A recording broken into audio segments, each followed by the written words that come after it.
They told us he was a dangerous revolutionary. They spoke of uprisings, of followers ready to set the city on fire, of a man who proclaimed himself king. But when we arrived at the olive grove that night, what I found looked nothing like an armed leader.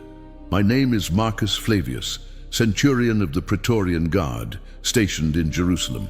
15 years in the service of Rome taught me to distrust everything and everyone. I had seen rebels shout against Caesar, thieves begging for their lives, and madmen claiming to be gods. But never had I seen a man on his knees praying, his face marked by what seemed like sweat mixed with blood. The priests of the temple had asked for our help. They came with torches, swords, and urgency, as if they were hunting a wild beast. Yet what they found was only a group of confused, drowsy men. The accused did not run, did not resist. He simply stood calmly and surrendered into our hands. His disciples scattered like leaves in the wind, except one who tried to fight back with a sword, cutting the ear of the high priest's servant. And then I witnessed something I cannot explain to this day. The Nazarene touched the wound, and the severed ear seemed to be restored before our eyes. A miracle? A trick of the torchlight? I still wonder. We brought the man bound before the Jewish leaders, but the trial was strange. First, they accused him of blasphemy for calling himself the Son of God. When they realized Rome cared nothing for theological disputes, they changed the charge. Now he was a political agitator, a false king of the Jews. I had interrogated many rebels in my career. Some spat hatred against Caesar, others trembled with fear. All of them fought to survive. The Nazarene did none of these things. Standing before Pilate, the Roman governor, he remained disarmingly calm. When asked if he was a king, he simply answered, "My kingdom is not of this world.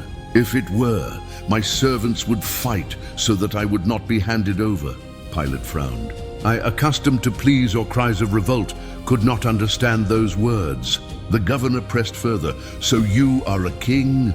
The prisoner looked at him steadily and replied with something even more unsettling.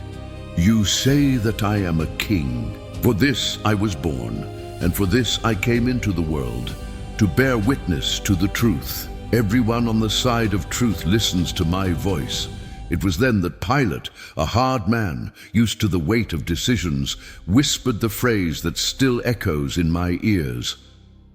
"What is truth?" In that moment I realized this was no ordinary trial. Something greater was moving in the shadows of that process. But I did not yet know that the hours to come would shake even a Roman soldier as hardened as I was. At dawn, the judgment became public. The courtyard outside Pilate's residence filled quickly with priests, officials, and common people.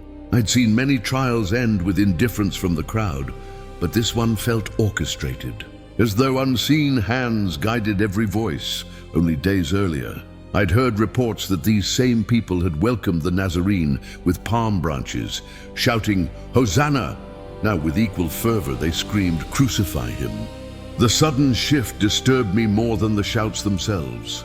Mobs are fickle, but this felt unnatural, as if a darker force had turned their hearts overnight.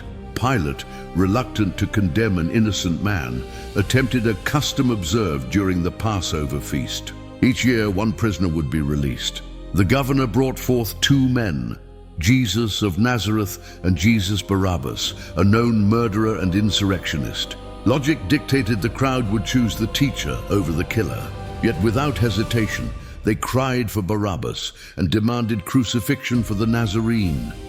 I studied Pilate's face during this exchange. He was not a sentimental man, yet he seemed unsettled. He sent the prisoner to Herod Antipas, hoping the tetrarch would claim responsibility.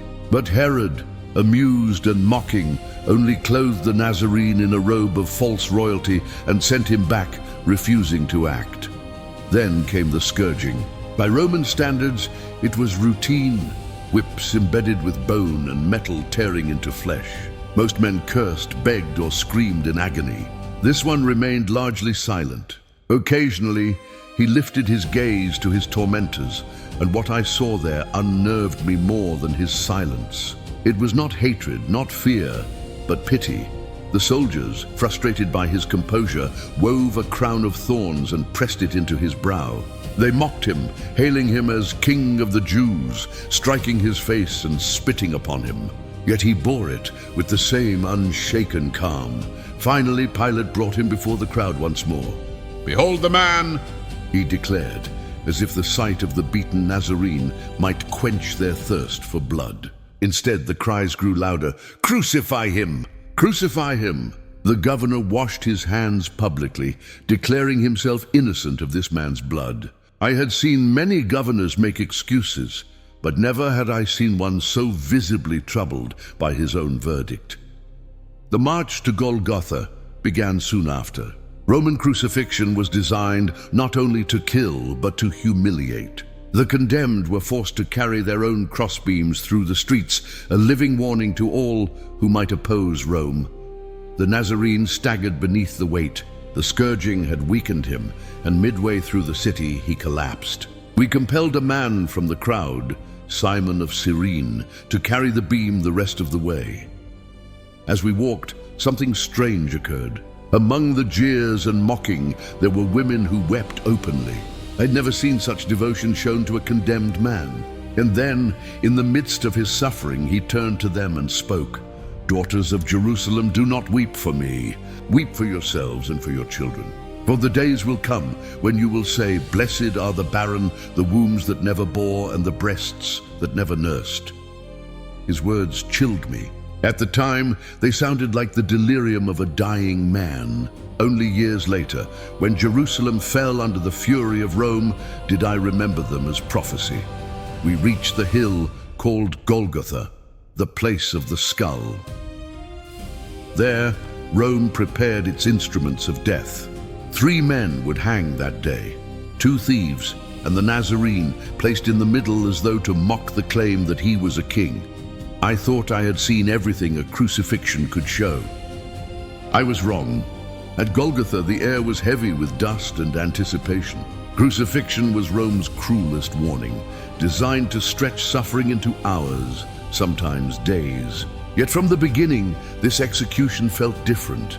The nails were driven through his wrists and feet with practiced precision. The 2 thieves cursed and struggled, their cries echoing off the barren rock. But the Nazarene, though writhing in pain, spoke words none of us expected.